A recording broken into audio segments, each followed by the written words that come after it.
सिद्धेभ्यो नमः। नमो अरहन्ताणं नमो सिद्धाणं नमो आयरीयानं नमो वज्रायाणं नमो लोये सवसानम्। तीन भुवन में सार्वीतिराग विज्ञानता शिव स्वरूप शिवकार नमः योग समारुति। छेड़ाला जी के आधार से अपना स्वाध्याय का क्रम चल रहा है और इस क्रम में तीसरी ढाल के अपने सम्यक दर्शन के 8 अंगों की चर्चा 12वें छंद से अपन ने प्रारंभ की है। जिनवच में शंका निधार वृष भव सुख वांछा भाने। जो सम्यक दृष्टि जीव होता है उसे जिन वचन में शंका नहीं होती, जिन वचन में शंका नहीं होती अर्थात वह निशंक होता है, और जो निशंक होता है वह निर्भय होता है और उसे 7 भय नहीं होते, 7 भय रहित होता है सम्यक दृष्टि, इसलिए निशंक होता है। तो वे कौन कौन से 7 भय हैं उनकी चर्चा आज अपन करेंगे। देखो, प्राय इस जगत के जीवों को मन में एक भय रहता है कि इस जीवन में मेरा क्या होगा, मेरा क्या होगा। मैं सबसे पहले तो यही रहता है कि मेरा बुढ़ापा तो नहीं बिगड़ जाएगा, आखिरी समय में ऐसा तो नहीं है कि मैं बिस्तर पर पड़ा है ना सड़ता रहूं। बहुत लोग तो ये कहते हुए मैंने सुने हैं कि बिस्तर में सड़ने से अच्छा है कि हे भगवान हमें तू पहले ही उठा लेना। और बहुत से ऐसे लोगों को जो 2, 4, 6 महीना साल भर बिस्तर पे रह जाते हैं, तो बिस्तर पर रहने वाला भी ये कामना करने लगता है कि हे भगवान मुझे उठा ले, है ना। और उसकी आयु पूरी होने पर मैंने परिवार, मित्र, कुटुंब और आसपास के समाज के लोगों को ये कहते हुए सुना है कि बहुत अच्छा मुक्ति हो गई, बहुत दुख भोग रहा था। ख्याल में आ गया ना, क्योंकि उन्हें तो इस पर्याय के दुख से छूटना मुक्ति दिखती है। यहाँ संगी पंचेंद्री बना था, क्षयोपशम बहुत था, विचार करने की शक्ति थी। यदि उस असाता कर्म के उदय में रोग के काल में भी भेद विज्ञान का अवलंबन लेकर वह जीव अपने उपयोग को अंतर्मुख करता तो वह शांति और सुख साता भोग सकता था। लेकिन एक देह छूटने के बाद क्या पता वो 1 इंद्री 2 इंद्री पर्याय में चला जाए, और वहां के कितने कष्ट हैं वे इस यहाँ के लोगों को तो दिखते नहीं है। हाल में आ गया ना, तो इसलिए वे लोग कहते हैं कि उसे उन कष्टों से मुक्ति मिल गई। अब ये नहीं सोचते कि अगले पर्याय में कितने कष्ट भोगने वाला है। मेरा मतलब समझ में आया कि नहीं आया? देखिए जैन जी, आप कल्पना करो कि कोई व्यक्ति एक क्लास की जेल में मुझे नहीं मालूम ए की अच्छी होती है कि बी की अच्छी होती है, समझ में आया ना।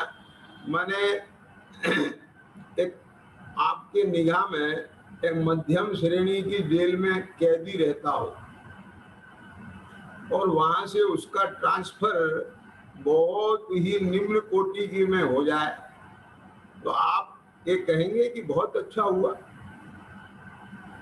क्या समझ में आएगा? यानी यदि एक कहें कि आपका, समझ में आया ना, एसी थी, थर्ड एसी से आपका ट्रांसफर स्लीपर में हो गया, और वो ये बात कौन कहे?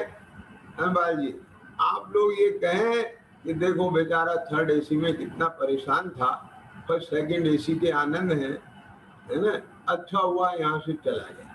पर गया कहाँ? जनरल क्लास में। बात समझे कि नहीं समझ में आ गई? उसे ये नहीं दिखता कि मैं यहाँ इतने संकलेश परिणाम में चल रहा हूँ, तो ऐसे परिणामों के साथ हे भगवान मुझे उठा ले, तो ये देह छूटने के बाद कहाँ जाऊंगा? समझ में आया ना? तो संकलेश परिणाम से मरियो, घोर सब्र सागर में पड़ियो, नरक में चला गया तो क्या होगा? जितना समय ये मनुष्य पर्याय में चल रहा है, ये तो मेरे लिए गोल्डन चांस है। आगे समझ में कि नहीं आए? मैंने इसके माध्यम से मैं अपने सभी साधर्मी जनों को ये मैसेज देना चाहता हूँ कि कितना भी असाता कर्म का तीव्र उदय होए, तो भी ये नहीं सोचना कि इस कष्टों से इसकी मुक्ति हो जाए, नहीं सोचना। क्यों? कि संगी पंचेंद्री पर्याय में जी रहा है, वो जैन कुल में जी रहा है, आप जैसे लोगों के साथ जी रहा है। मेरा मतलब समझ में आया कि नहीं आया? क्या कहा? पता नहीं कहाँ जंगल में जाकर के कुछ कुकर सुकर हो जाएगा, वहां उसे शेर फाड़ फाड़ के खाएगा, वहां उसकी कौन सहायता करने के लिए आएगा? समझ में आ गया ना? तो इन शॉर्ट में अपन भी इस बात को ध्यान रखें कि ऐसा अगर असाता कर्म आ जाए तो ऐसे विचार नहीं करें, अपने लिए भी नहीं करें और किसी दूसरे के लिए भी नहीं सोचें। आई बात समझ में कि नहीं है? तो सबसे पहले तो ये सारे दुखों को देख करके कि बुढ़ापे में कैसे दुख होते हैं, अपना तो बुढ़ापा भी आया नहीं है ना हिंदू जी, है ना? लेकिन दूसरों का बुढ़ापा तो देखते हैं कि नहीं देखते हैं? शरद क्या कहा? तो उसे देख करके टेंशन होती है कि नहीं होती? अपना भी ऐसा होगा तो क्या होगा? बोलो कमलेश, आई समझ में कि नहीं आई? इसीलिए भय होता है। अपन कौन से भय की बात कर रहे हैं? इस लोक के भय की बात कर रहे हैं। एक जीवन पर्यंत ये सब अनुकूल सामग्रियां बनी रहेंगी कि नहीं बनी रहेंगी? ये स्वस्थ शरीर, है ना, इज्जत, आबरू, पैसा, समझ में आया है? ये इंद्रियों की मतलब स्वस्थता, भोग सामग्री की उपस्थिति, हे प्रभु ये सब बनी रहे। अब पता नहीं बनी रहेगी कि नहीं बनी रहेगी, तो ये विचार आते ही पता नहीं क्या होगा आगे। समझ में आया ना? तो बोलो कितनी टेंशन होती है, कितनी आकुलता होती है। तो इसको कहते हैं इस लोक का भय, यानी इस चिंता में रहना, अंदर में उसका भोग करना, इसका नाम है इस लोक का भय।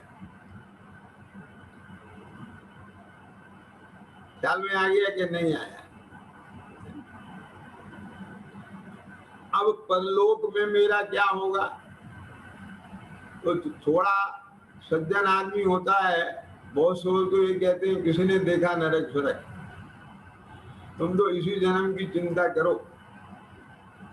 लेकिन जो कुछ धर्म बुद्धि के होते हैं, धर्म बुद्धि से मतलब सच्चे धर्म बुद्धि वाले नहीं, अब जो जिसकी जैसी भी धर्म बुद्धि है, समझ गए ना, थोड़ा पूजा पाठ भक्ति श्लोक परलोक नरक स्वर्ग पुण्य पाप जन्म मरण ये सबको जो थोड़ा सा समझते हैं, कर्म वगैरह को जो पहचानते हैं जानते हैं, उनको ये रहता है हे भगवान अगले जन्म के लिए पता नहीं क्या होगा, कहाँ जाएंगे, है ना। तो इसलिए अपन अच्छे काम कर लो ताकि अगला जन्म अच्छा मिले। ख्याल में आ गया कि नहीं आया? समझ में आ रहा है ना? बोले कोई भी ऐसी चिप नहीं है कि तुम उसमें अपना इस जन्म का कुछ भी धन सामग्री ले जा सको। तो बोले हाँ, एक ही चिप है कि अपना पुण्य साथ ले जा सकते हो। तो इसलिए बोले अच्छा है, दया करो, परोपकार करो, पुण्य संग्रह करो, और वो जो पुण्य कर्म का आशीर्वाद बंद अपने साथ होगा, बस वो कारमान वर्गना की चिप तो साथ जाएगी। ख्याल में आ गया कि नहीं आया? वो तो हमारी हार्ड डिस्क में लग के जाएगी, चिप तो जा नहीं सकती कोई अलग से। ख्याल में आया है ना? जिन्हें कोई यूएसबी नहीं लगा के ले जा सकते आप अलग से, है? लेकिन जो उसमें एक क्षेत्रावकार रूप से, है ना, जो कर्मों का आश्रय बंद होता है, तो पुण्य कर्म साथ चले जाएंगे, तो टेंशन मत मानना, अगला जन्म बहुत अच्छा हो जाएगा। क्या समझ में आया? तो इसका मतलब ये है तुझे अगले जन्म की बहुत चिंता है। आगे समझ में क्या नहीं आगे? तुझे इस जन्म की भी चिंता है और तुझे अगले जन्म की भी चिंता है।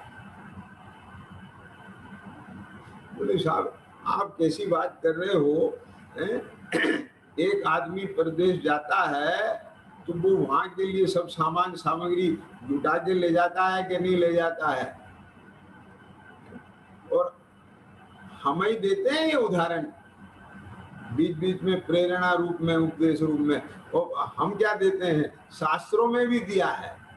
ये क्या दिया है कि एक व्यक्ति 2-4 दिन के लिए प्रदेश जाता है तो अपना सब साधन जुटा के ले जाता है। अब तू बता, तुझे इतने लंबे समय के लिए प्रदेश यानी दूसरे भाव में जाना है, तूने उसकी तैयारी क्या की है? ख्याल में आया ना? बोलो धनपाल जी। तो अब ये बात सच्ची है कि गलत है ये कहना कि तुझे जाना है, वो अपना नाश्ता पानी तैयार करता है, तूने भी कुछ किया है कि नहीं किया है? तो ये बात कहना सही है कि गलत? कि सही है, लेकिन तैयारी किस बात की गणना है ये विचार करो। ख्याल में आ गया कि नहीं? इस तैयारी के नाम पर ये जीव वो ही तैयारी करता है कि इस जन्म में भी सुख बना रहे, यानी अनुकूलता मिलती रहे, और ऐसी तैयारी करो कि अगले जन्म में भी सुख मिले और अनुकूलता बनी रहे। आगे ख्याल में क्या नहीं? क्या कहा? अरे अगले जन्म की तैयारी यदि तू यहाँ तैयार रहेगा, नहीं समझ में आ गई, तो अगला जन्म तो अपने आप तैयार हो जाएगा।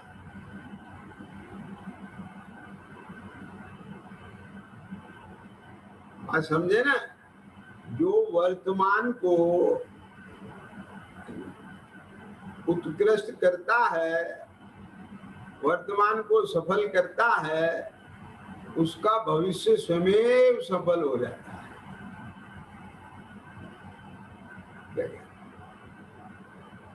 ख्याल में आ गया कि नहीं आया?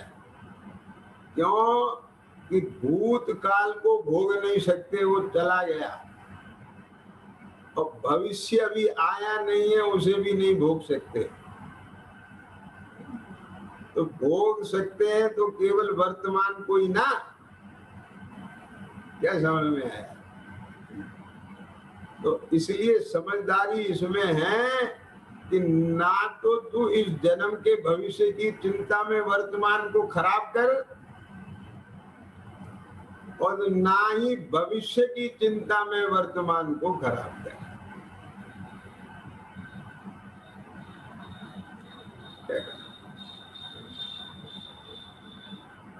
आई बात पकड़ में कि नहीं है? तो साहब देखो, प्लानिंग तो करना ही पड़ेगी ना। क्या समझ में है? सुनना जरा ध्यान से बात। अगर अपने को समय शिखर जाना है जिन्हें, तो अब ये प्लानिंग तो करना पड़ेगी ना, रिजर्वेशन कराओ।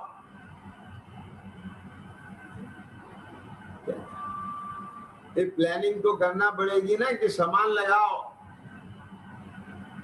ये प्लानिंग तो करना पड़ेगी ना। तो हम कब कह रहे हैं प्लानिंग मत करो? हम तो ये कह रहे हैं कि चिंता मत करो। पुरुषार्थ करने का थोड़ी निषेध है, चिंता का निषेध है, भय का निषेध है। क्या समझ में आई बात? भयभीत होने से काम हो जाते हैं क्या? क्या चिंता से काम होते हैं क्या? सुनना जरा ध्यान से। साहब बिना चिंता और भय के भी कुछ नहीं होता। क्या समझ में? जिस विद्यार्थी को अपने भविष्य की चिंता ना हो, वो पढ़ता ही नहीं है। लेकिन वो चिंता नाम दी है, सुनना, वो चिंता नहीं है, वो जागरूकता है। क्या समझ में? इन्हें चिंता वाला तो कुछ कर ही नहीं पाएगा अभी वर्तमान में भी। कुछ आई समझ में कि नहीं आई? वो तो उदास सा बैठा रहेगा बस।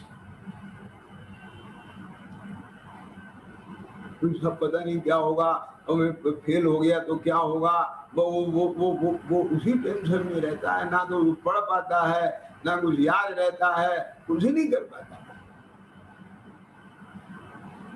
आज समझ में आ रहा है कि नहीं आ रहा है? इसीलिए किसी ने कहा है कि चिंता चिता से भी ज्यादा जलाती है।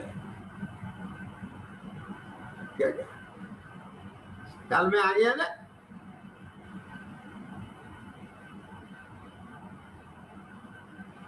भय होने पर आप जंग नहीं जीत सकते। अब मैं नहीं जीत पाया तो, हार गया तो, मारा गया तो, वो तो बहुत शक्तिशाली है, क्या करेगा? बात समझ में आ रही है? और वही नीति ये भी कहती है कि आप रोग को, कर्ज को, शत्रु को और आग को, चिंगारी सी को भी कभी छोटा नहीं समझना चाहिए। तो इसका मतलब क्या है? कि शत्रु से डर जाना चाहिए। कोई ये कहे इन्हें छोटा मत समझो, छोटा नहीं समझो मतलब अपने उसे बहुत बड़ा समझो, तो भी डरना ही पड़ेगा ना उससे।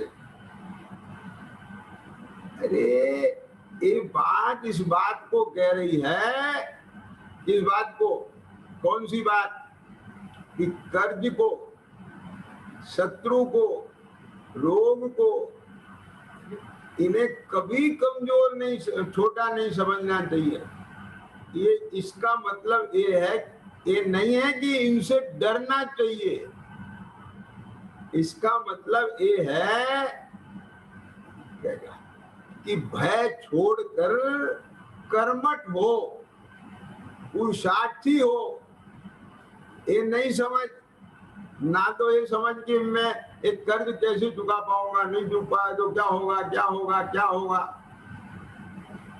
तो तू पुरुषार्थ नहीं कर पाएगा। और अगर तुझे ये जागरूकता ही नहीं है, तो क्या है यार, 1 लाख रुपए तो है, दे देंगे दे देंगे, ख्याल में आ गया कि नहीं है? तो तू ऐसे लापरवाह रहेगा तो तू जिंदगी नहीं दे पाएगा, लाख के 10 लाख हो जाएंगे। ख्याल में आया कि नहीं आया? सुनना, बहुत मार्मिक चर्चाएं हैं ये। अगर तेरे अंदर लापरवाही आ रही है, ख्याल में आया ना, तो उसको जागरूक करने के लिए ये भय दिखाते हैं। क्या दिखाते हैं? अरे बेटा, ये 1 लाख 10 लाख हो जाएंगे, फिर कैसे चुकाएगा? तो ये जो छोटा सा रोग है इतना बड़ा हो जाएगा, फिर कैसे सहन करेगा? तो क्या क्या समझ में आ रहा है कि नहीं आ रहा है? ये शत्रु को छोटा मत समझ। तेने वो शत्रुता समय रहते नहीं मिटाई और तू उसके ही कारण देता रहा, तो उसकी कसाय बहुत तीव्र हो जाएगी, फिर बड़ा शत्रु बन जाएगा वो। क्या क्या आगे समझ में कि नहीं आगे? तो जो लापरवाही करे उसके लिए एक कथन है। अब एक कथन सुन के वो हड़बड़ाया, हे भगवान, अब क्या होगा, अब क्या होगा, अब क्या होगा, फिर मैं तो ये रोग कैसे झेलूंगा, उस शत्रु को कैसे जीतूंगा, एक कर्ज कैसे चुकाऊंगा? मेरा मतलब समझ में आ रहा है कि नहीं आ रहा है? बोल। तो उसे कहते हैं कि डर के काम नहीं चलेगा। तुमने ही गजब कर दिया, जब हम डरते नहीं तो डर दिखाते हो, क्या चित्रू? और जब डरते हैं तो कहते हो डर से काम नहीं चलेगा। ये समझ में आ रहा है कि नहीं आ रहा है? यहाँ कहते हैं ज्ञानी निर्भय होते हैं, उन्हें कोई भय नहीं होता है। और वही शास्त्रों में ये भी पढ़ा है कि मुनिराज को रात में नींद नहीं आती, उन्हें अपने संयम को लूटने का इतना भय होता है। क्यों? जैसे सफर में आपके पास हीरे जवाहरात होए तो नींद आएगी? क्या आगे समझ में कि नहीं आ गई? ये क्या चक्कर है? समझ में आ रहा है ना? ये सारा चक्कर जिनेंद्र भगवान का नए चक्र नहीं समझने के कारण है। क्या बोला जिन्हें? अरे अपेक्षाएं समझेगा, विवक्षाएं समझेगा तो तुझे चक्कर नहीं आएगा, और चक्कर नहीं देखेगा तू इस संसार चक्र से निकल जाएगा।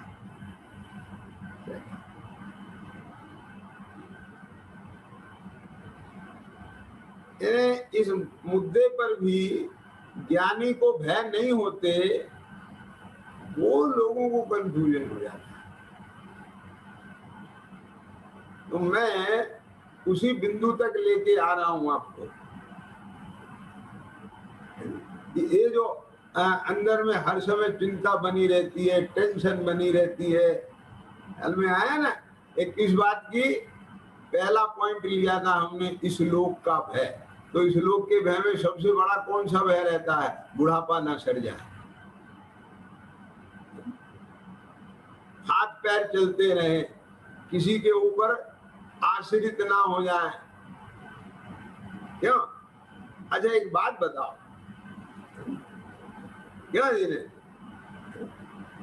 मैं एक बात अभी अभी ज्ञान में आई है, एक बात कह रहा हूं। सब लोग कहते हैं हम किसी पे आश्रित ना हो जाए,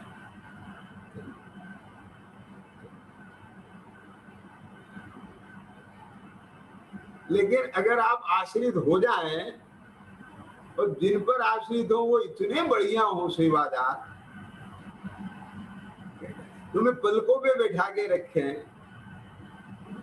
फिर क्या तकलीफ है? फिर तो कोई तकलीफ नहीं है, पर रखता कौन है? ख्याल में आ गया कि नहीं आया? तो तुझे चिंता इस बात की है कि मैं किसी से करवाऊं नहीं, या इस बात की चिंता है कि कोई मेरा करेगा नहीं? उसको शिष्टाचार की भाषा में जरा अच्छे संभाल के कहता है कि किसी से करवाना ना पड़े। क्यों? आप बताओ ना मुझे। एक तो इतना ही भला आदमी है कि किसी से करवाना नहीं चाहता, तो अपने घरों में नौकरों को क्यों रख रखा है? तो कपड़ा भी अपने आप धो, बर्तन भी अपने आप मान, झाड़ू पोछा अपने आप कर, क्या क्या करना। ख्याल में आ गया कि नहीं आया?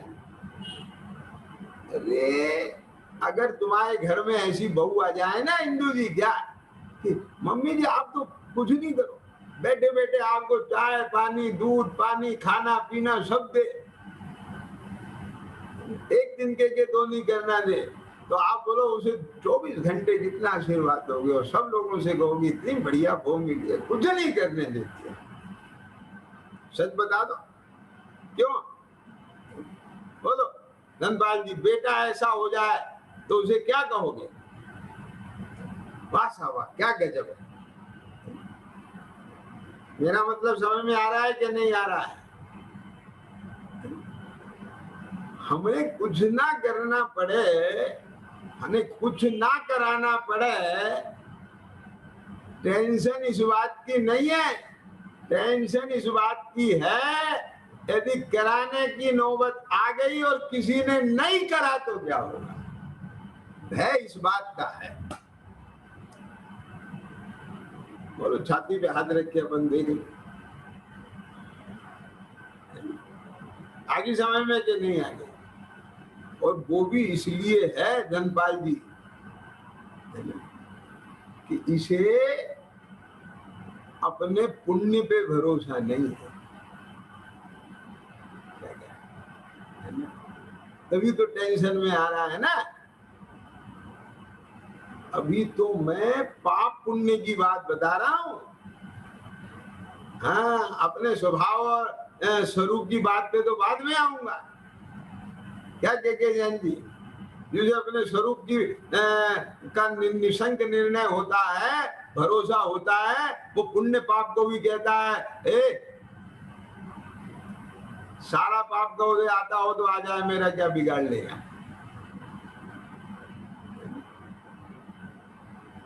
अरे भाई साहब, हमारे संस्कारों पर हमें भरोसा है, हमें अपने बच्चों को संस्कार ऐसे दिए, हमें भरोसा है। अभी तो मैं संस्कार की बात कर रहा हूं बाहर के, हमारे अपने संस्कारों पर हमें भरोसा है ना। ये क्या भरोसा है? हमें अपने बच्चों पर ये भरोसा है, संस्कार पर। वो ऐसा कर ही नहीं सकते, खूब सेवा करेंगे। आज समझ में कहेंगे क्या क्या? हमने अपने माँ बाप की नहीं की, हमने अपने सास की नहीं की, तो हमारी बहू कैसे करेगी? क्या बात पकड़ में आ रही है ना? तो ये भय इसलिए है।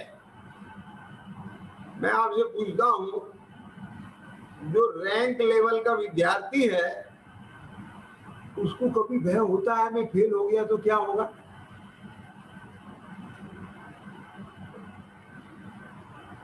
क्या कभी उसे आता है ये विकल्प? वो एक पहले ही कह देता है, वो कह देता है मुझे रिजल्ट देखने की जरूरत नहीं है, रिजल्ट मेरे ज्ञान में। इसका नाम है निशंकता। और वो निशंक है तो उसे भय नहीं है। अभी जरा तात्विक चर्चा पे आ रहा हूं मैं। क्योंकि समय बहुत तेजी से भाग रहा है और ये बातें भी करना बहुत जरूरी थी, क्योंकि इन सब में हमारी आत्मा भटकती रहती है, फंसी रहती है 24 घंटे। क्या होगा, क्या होगा, क्या होगा। अब मैंने एक दो पॉइंट बताए हैं, अब उनके उस फार्मूले से जीवन के सारे पॉइंट लगा लेना। कौन से, नौकरी छूट गई तो क्या होगा, व्यापार धंधा खत्म हो गया तो क्या होगा, है ना, आंख से दिखना बंद हो गया तो क्या होगा, कान से सुनना बंद हो गया तो क्या होगा। मेरा मतलब समझ में आ गया कि नहीं आ गया? सब लगा लेना। इन सबके पीछे एक जीव को जो भय का कारण है, और इसी प्रकार अगले भाव में भी ऐसी ही अनुकूलता बनी रहेगी कि नहीं बनी रहेगी, चिंता इस बात की है। ख्याल में आ गया क्या? इसका मतलब ये है कि इसे अपने कर्म पर भरोसा नहीं है। मैं नरक में चला गया तो क्या होगा? ख्याल में आया? तुझे ऐसे भाव क्यों आ रहे हैं? क्या जिन्हें मुझे अगर ट्रेन में सीट नहीं मिली तो क्या होगा? अरे तेरे पास रिजर्वेशन है, क्यों नहीं मिलेगी? तो सम्यक दर्शन का टिकट तेरे पास है तो तू नरक में क्यों जाएगा? क्या क्या?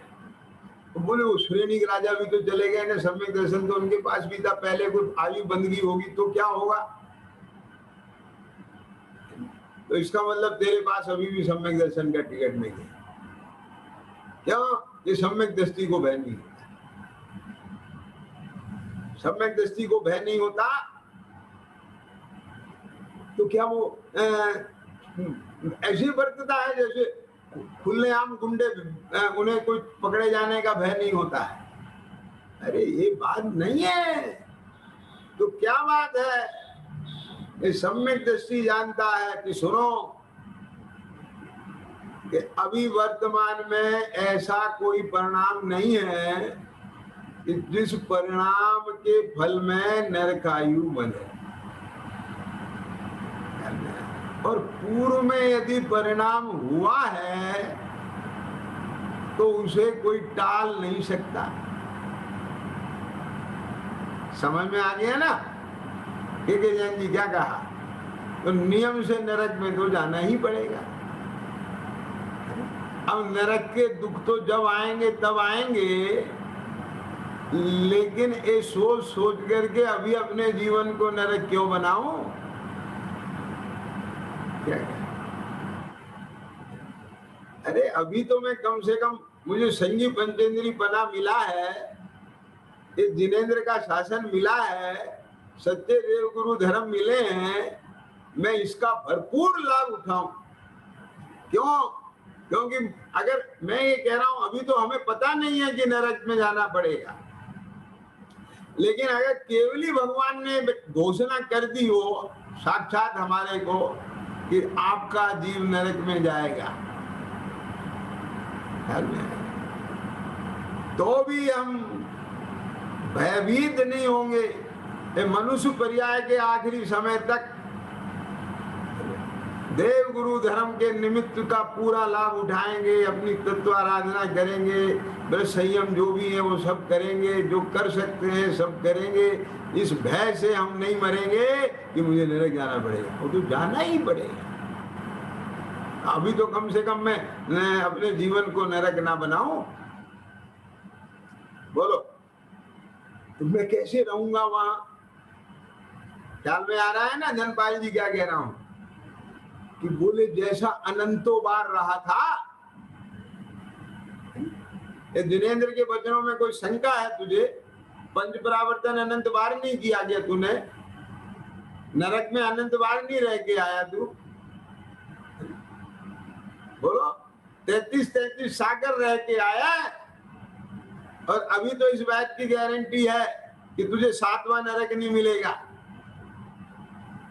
पंचम काल का ये जीव 7वें नरक में नहीं जाता है। अब आज समझ में आ गया कि नहीं आया?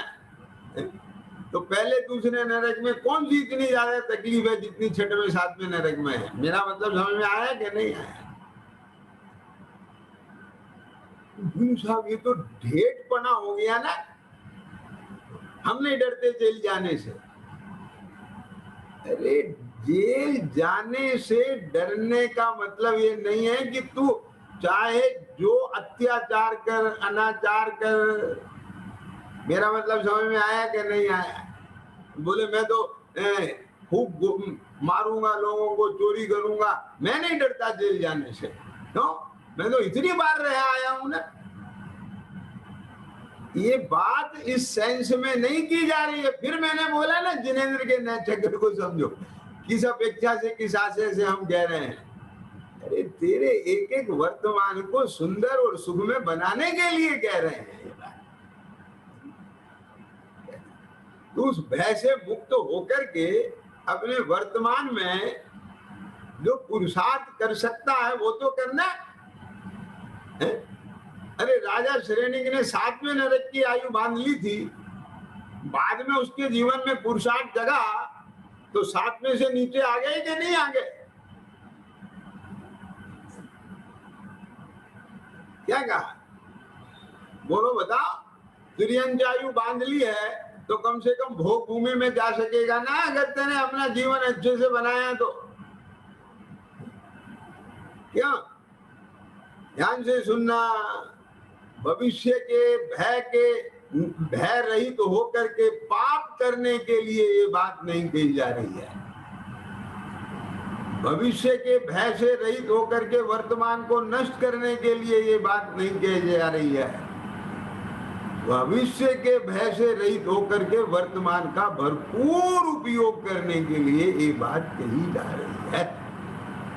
बात पकड़ में आया कि नहीं आया? इन्हें समझ में आई बात? और सच्ची बात ये है कि वस्तु स्वरूप क्या कहता है उसकी तो सुनो ना। क्या कहता? सम्यक दृष्टि श्रद्धा ज्ञान की अपेक्षा से इतना निर्भय है, इतना ईमानदार है, इतना न्यायवान है, वो ये चाहता है। क्या कहा?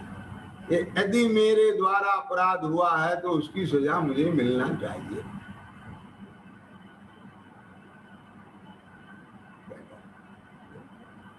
मैं नरक नहीं जाना चाहता हूं, मैं नरक नहीं जाना चाहता हूं। क्यों बच्चा? तेने जब सोचता ना, जब तेने नरकायु को बांधा था उस परिणाम के साथ में। क्या बात पकड़ में आ रही है कि नहीं आ रही?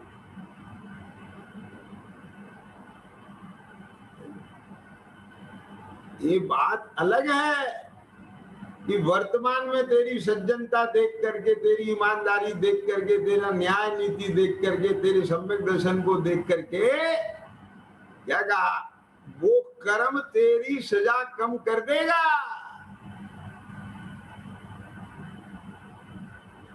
क्या बोला मैंने? यदि जेल के भीतर भी कैदी शालीनता से रहता है, क्यों, तो जेलर भी उसके प्रति नम्र हो जाता है, उसकी सजा कम कर देता है। क्यों? तो भलाई इसी में है। अभी मैं सब थोड़ा व्यवहार की बात कह रहा हूं अभी, क्योंकि ये भी बहुत जरूरी है। समझ में आ रहा है ना जिन्हें क्या कह रहे हैं? लेकिन ध्यान से सुनना, यदि तेरे जीवन में भय बनेगा और ये इस लोक का परलोक का डर सताएगा तुझे, तो अब अगली लाइन सुनो ध्यान से। वो भय के दुख और भय की आकुलता तेरे से सहन नहीं होगी, तो तू दूसरों को सताए बिना नहीं रहेगा। क्या कहेंगे? नहीं आई समझ में? अभी मैंने क्या कहा था? यदि तुझे भय सताएगा तो तू दूसरों को सताए बिना नहीं रहेगा।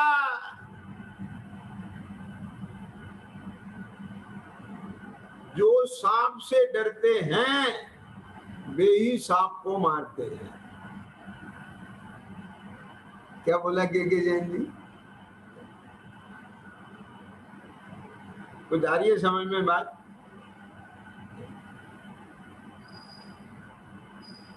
आप समझ रहे हो? कुछ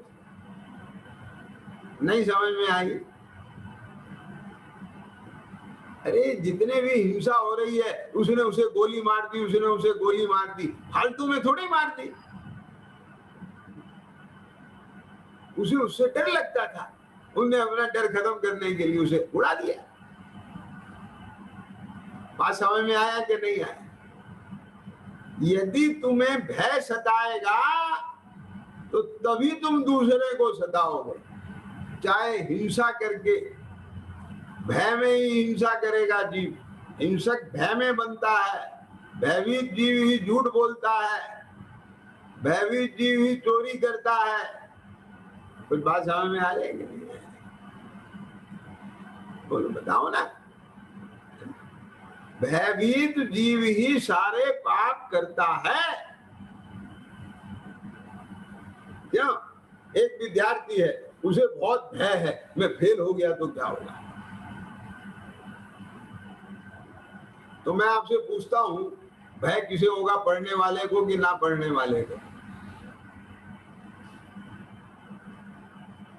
बोलो, कभी पढ़ने वाले को भय होता है? तो भय होगा ना पढ़ने वाले को। तो चीटिंग कौन करेगा, नकल कौन करेगा? आगे समझ में कि नहीं आ गई? तो जितने भी पाप होते हैं वे सब भयभीत लोगों के द्वारा होते हैं। बोले साहब ये तो बात समझ में आ गई, लेकिन ये जो परिग्रह रूपी पाप होता है, ये भयभीत लोगों के द्वारा कैसे होता है? ये सुनो, वो भी भयभीत लोगों के द्वारा होता है। कैसे? कि भाई साहब ये सब जुटा लो। क्या संग्रह वृत्ति किसमें आती है? साहब को कोरोना में लॉकडाउन लगने वाला है, कहीं चीज नहीं मिली तो क्या होगा, इकट्ठी करके रख लो। क्या समझ में आया? परदेश जाते हुए भी इतनी इतनी पोटली कौन बांध के ले जाता है, वहां ना मिली तो क्या होगा। तो बात समझ में आया कि नहीं आया? मैंने कहानी पढ़ी थी शरद।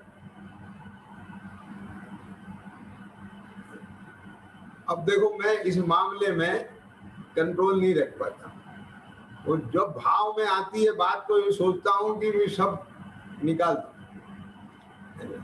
अब ये सोचा था कि एक दिन में 7 भय ले लूंगा और कल निकांक्षी तंग लूंगा, तो मुझे तो लग रहा है आज एक लोक का भय परलोक का भय पूरा नहीं हो रहा है। क्यों धनपाल जी बोलो? तो जैसे चल रहा है ऐसे चलाऊं। तो मैंने एक कहानी पढ़ी थी। एक क्या कहानी पढ़ी थी? एक राजा को जवान बेटी के लिए वर चाहिए था, आप समझे ना? तो उसकी रानी ने कहा कि बोले साहब जवान बेटी हो गई है महाराज, आप राजकाज में लगे रहते हो, इसके लिए कोई वर देखो। बोले वो मैंने देख रखा है। बोले कब? तो राजा ने उस वर को कब चुना था मैं आपको बताता हूं। एक दफे राजा जंगल में से निकल रहा था, तो वहां उसने एक झोपड़ी देखी। तो प्यास लगी थी तो पानी के चक्कर में वहां पहुंच गया। वहां देखा एक नौजवान लड़का, झोपड़ी में कुछ नहीं। बोले बेटा यहाँ कुछ भी नहीं है, मैं तूने मुझे पानी पिलाया है, बहुत अच्छा किया है, मैं तेरे लिए राशन पानी भिजवा दूं। बोले नहीं, मुझे जरूरत नहीं है। चिद्रूप समझ में आ रहा है ना? बोले क्या मतलब, तू कुछ खाता नहीं है? बोले खाता हूं। तो बोले कल क्या खाएगा? बोले कल आने तो दो। क्या क्या जो आज खाया था वो कल खाऊंगा। बोले आज क्या खाया था? कि रोटी खाई थी। रोटी कहां से आई थी और कल को कहां से आई थी? आएगी कि जहां से आज आई थी, वहां कल भी आएगी। आज कहां से आई थी? कि बोले मैं सवेरे गया था और जंगल से लकड़ी काटी थी, गांव में बेच के और अपनी राशन सामग्री ले आया था, वो बना के खा ली थी। बोले कोई बात नहीं बेटा, कल के लिए रख लो। बोले कल के लिए क्यों रख लो? कल भी जाऊंगा ऐसी लकड़ी बेच के और अपना ले आऊंगा। मुझे कल की कोई चिंता नहीं है, मुझे अपने इन दो हाथों पर इतना भरोसा है। अब मेरी मतलब समझिए ना। तो राजा ने ये देखा कि ये तो मेरे से भी ज्यादा बहादुर है,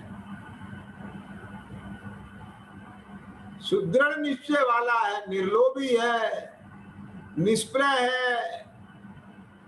कौन सा गुण है जो इसमें नहीं है? बाहर से भी दरिद्री नहीं है। आप बात समझ रहे हो कि नहीं समझ रहे? दरिद्री तो वो है जो भयभीत रहता है, दरिद्री तो वो है जो तृष्णा जिसके पास होती है, दरिद्री तो वो है जो बेचैन रहता है। इससे बढ़िया निश्चिंत शांत, और ये सब किसको पास मिलेगी? मेरे पास भी नहीं। मैं इसे अपनी बेटी ब्याह करके इसे अपना धमा, तो समझ में आई बात? तो कहने का आशय यह है कि परिग्रह का संग्रह भी भयभीत करते हैं।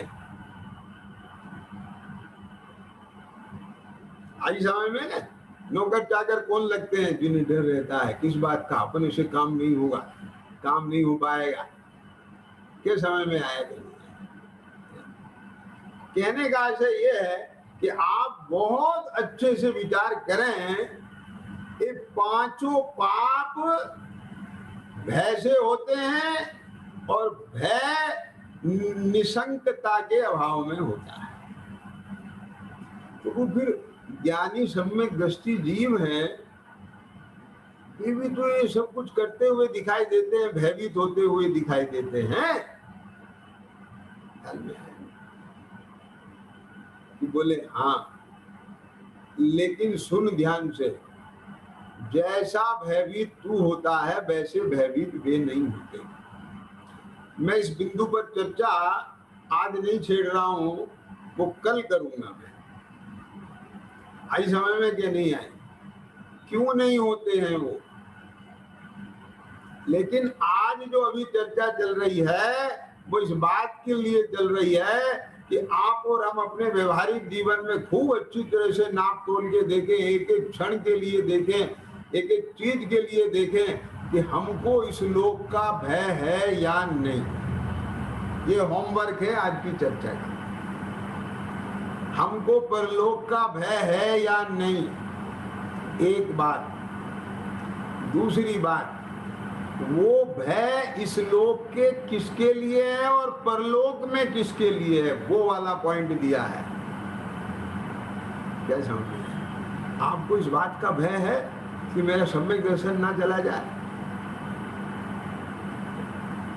संयम रतन सवाल, विषय चोर बहु फिरत हैं। क्यों? चोरों का भय है, संयम ना चला जाए, श्रद्धा ना चली जाए, विशुद्धि ना चली जाए, इस बात का भय है क्या? इस लोक के भय के नाम पे खोल के देख लें अपने हृदय को कि भय है तो किस बात का भय है? इज्जत ना चली जाए, आबरू ना चली जाए, प्रतिष्ठा ना चली जाए, क्या? प्रसिद्धि ना चली जाए। कौन सी प्रसिद्धि? आत्मा की प्रसिद्धि की बाहर की प्रसिद्धि? धनपाल जी बोलो। आज का होमवर्क इस बात के लिए के जैन जी, हम अपने अंदर के एक एक भय के परिणाम को देखें और वो ये देखें कि उस भय का जो फोकस है वो किसकी वजह से भय है, उसका भय का क्षेत्र कौन सा है। इस बिंदु से ये बात समझ में आ जाएगी जिनेन कि मैं कौन हूं, समझ में आया ना, और कहां खड़ा हूं। क्या मतलब? कुछ आ रही है समझ में कि नहीं आ रही? अरे जिसके पास जो होगा, जिसके पास जो होगा उसे उसके लूटने का भय होगा ना। जो जिसे अपना मानता होगा उसके प्रति भयभीत होगा ना। जो जिसे सुख का कारण मानता होगा उसके प्रति भयभीत होगा ना। क्या बोला? तो हमारा सारा भय अनुकूलताओं के लिए है, संयोगों के लिए है, कर्म के कार्य के लिए है। क्या कहा? बात पकड़ में आ रही है कि नहीं आ रही है? इस बात का भय बहुत रहता है कि मनुष्य पर्याय छूट गई और फिर नहीं मिलेगी, फिर क्या होगा। तो तुम मनुष्य पर्याय की इतनी तुझे चिंता है, तो अभी वर्तमान में मनुष्य पर्याय में तू मनुष्य पर्याय की सार्थकता के लिए कर क्या रहा है? इसे पता है ना, यहाँ सब ये है ढोर बन करके तो फिर ये सब मिलते नहीं है। लेकिन ये पंचेंद्रियों के विषयों की पूर्ति के लिए, अनुकूलताओं को भोगने के लिए है, या अपना अतीन्द्रिय ज्ञान और अतीन्द्रिय सुख भोगने के लिए है? बोलो।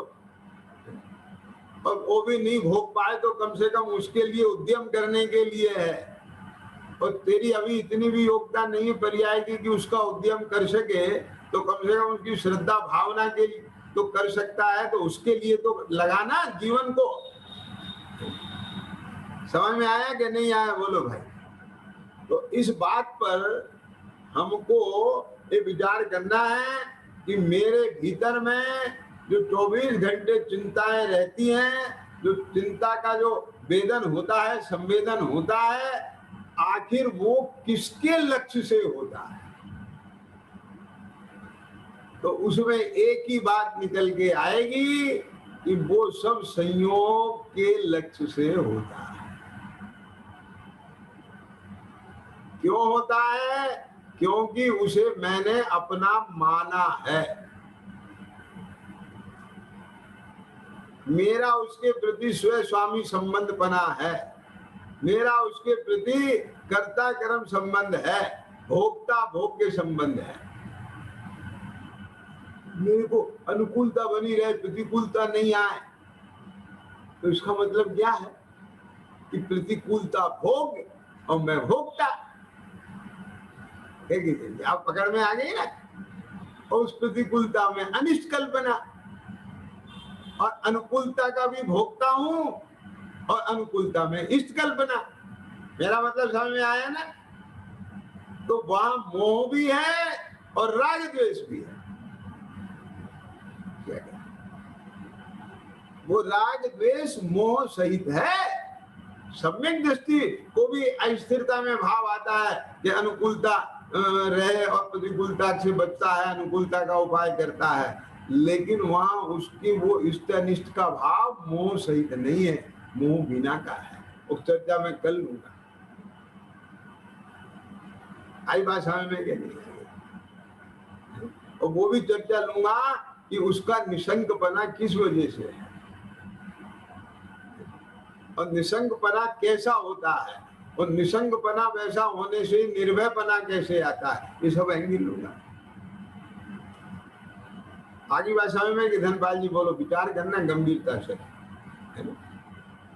तो इस जीवन में जीवन पर्यंत मेरे मन के अनुकूल एक बाह्य सामग्री मेरी बनी रहेगी कि नहीं बनी रहेगी, और नहीं बनी रही तो क्या होगा, और वो कैसे बनी रहे, ऐसे विकल्प का नाम चिंता है। क्या बात पकड़ में आ गई कि नहीं आ गई? फिर से बोलूं कि मेरे इस जीवन में अंतिम क्षण तक मेरे मन की पूरी होती रहे, इस विकल्प का नाम चिंता है। और वो पूरी नहीं हुई तो क्या होगा, क्योंकि उसमें इसे मौत दिखाई देती है, वो सहन नहीं हो सकता इसे। समझ में आ गया ना? वो उसकी आकुलता इसे बर्दाश्त नहीं है, क्योंकि अभी भी देखता है जब कभी उसके मन की नहीं होती है तो इसके अंदर मछली जैसा तड़पता है। इतनी आकुलता होती है, और मैं उसे कैसे भोगूंगा, मैं उसे कैसे भोगूंगा। समझ में आया ना? ऐसे वो आपने वो सुनी है ना बात, कौन सी? इस फर्क में जो देह होता है ना, उसे पता चल जाता है 6 महीने बाद मुझे यहाँ से जाना पड़ेगा। और वहां तो जन्म होता है उसका उत्पाद से यहाँ पे, और उसे पता है कि माँ के पेट में 9 महीने कैसे रहूंगा, कैसे रहूंगा, कैसे रहूंगा। और इससे तो अच्छा है मैं एक आदमी परियां में चला जाता। ख्याल में आ गया?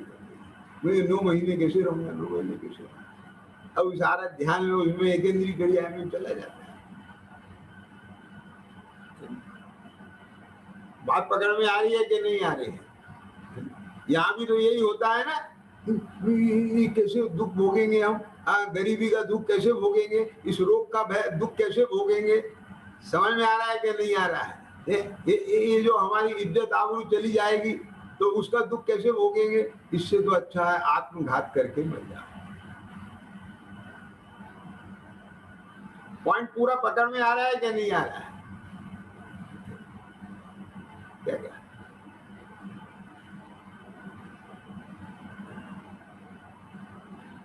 तो क्या विकल्प रहा उसे? कंक्लूजन कि इस जीवन के अंतिम क्षण तक मेरे मन की पूरी होती रहे, ये चिंता है उसे बहुत बड़ी। इसी के लिए वो हर उद्यम कर रहा है। ये नाराज ना हो जाए, इसे कैसे खुश करें, उसकी सामग्री कैसे जुटे। क्यों? जीवन के पर्यंत तक मेरे मन की करने के लिए बहुत पर द्रव्यों को अपने अनुकूल परिणमाना पड़ेगा। क्या? क्योंकि इसके मन की जो है ना, वो तो पराश्रित है। इन्हें समझ में आ गया कि नहीं आया? क्या क्या? अब इसके मन की अगर ये होए, इसे निर्विकल्प निराकुलता चाहिए, तो उसमें तो पर की जरूरत ही नहीं है। वो अपने उपयोग को समेटो, अपने में आ जाओ।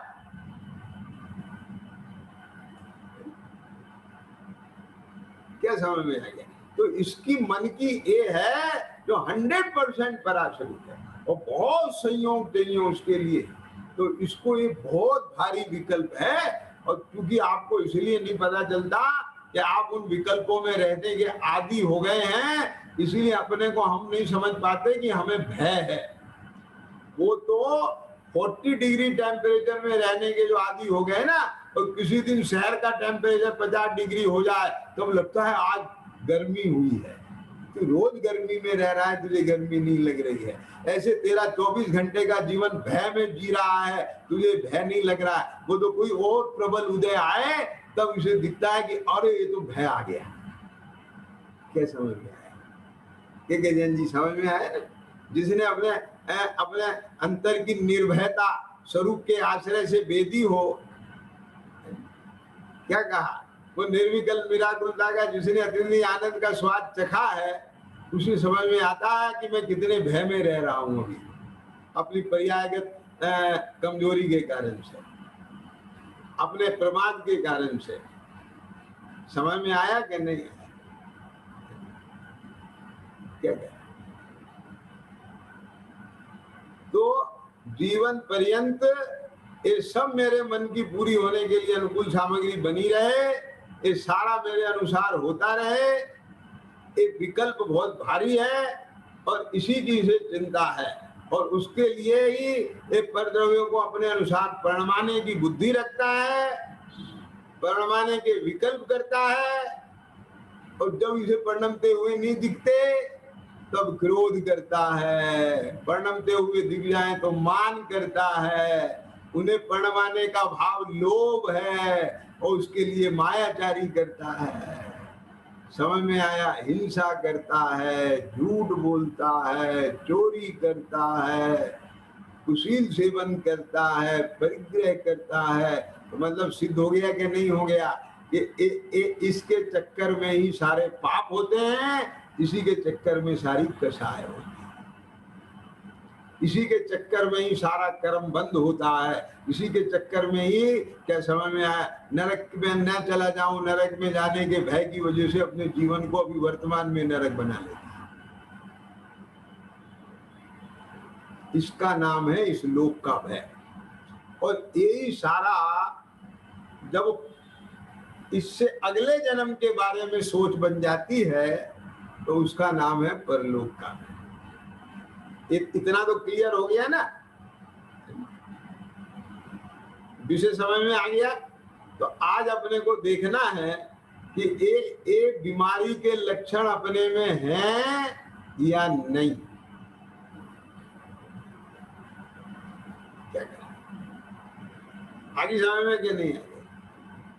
और अगर हैं तो उसमें एक चीज और देख लेना कि वहां उसमें मेरा एकत्व, ममत्व, स्वयं स्वामीपना, कर्ता कर्मपना, भोक्ता भोग्यपना भी दिख रहा है कि नहीं दिख रहा है।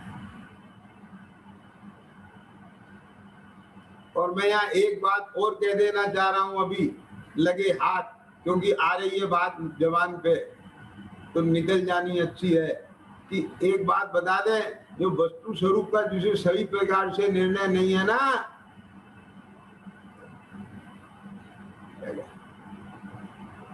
वो भी यदि बाह्य धर्म आराधना के कार्य में लग रहा है, धर्म साधनों में चल रहा है,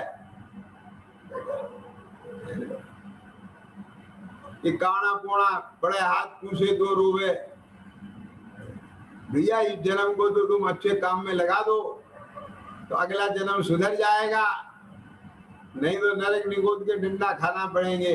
तो वो भी बाह्य संयोगों के भय से और बाह्य अनुकूलताओं के लोभ से पिलवट रहा है। उसे वास्तव में अपने आत्म स्वभाव की और अपने आत्म स्वभाव, स्वाभाविक शांति की, स्वाभाविक आनंद की, अपने स्वाश्रित भाव की, है ना, अपनी प्रभुता की, अपनी शक्ति की, अपनी सामर्थ्य की, समझ में आया ना, अपने स्वभाव की और उस स्वभाव को जानने वाले ज्ञान पर्याय की, उसी श्रद्धा करने वाली श्रद्धा पर्याय की, और उसमें रमण करने वाली अपने चारित्र की पर्याय की, अपनी ही पर्याय की योग्यता का भी भरोसा नहीं है। ख्याल में आ गया कि नहीं? तो इस प्रकार से ये आज की चर्चा एक तरह से सेल्फ वैल्यूएशन की चर्चा रही है। इस पर आज चिंतन होना चाहिए चिद्रूप, इस पे विचारना चलना चाहिए, तब कल की चर्चा में और आनंद आएगा। सहजानंदी शुद्ध स्वरूप अविनाशी में आत्म स्वरूप, सहजानंदी शुद्ध स्वरूपी अविनाशी में आत्म स्वरूप, सहजानंदी शुद्ध स्वरूपी अविनाशी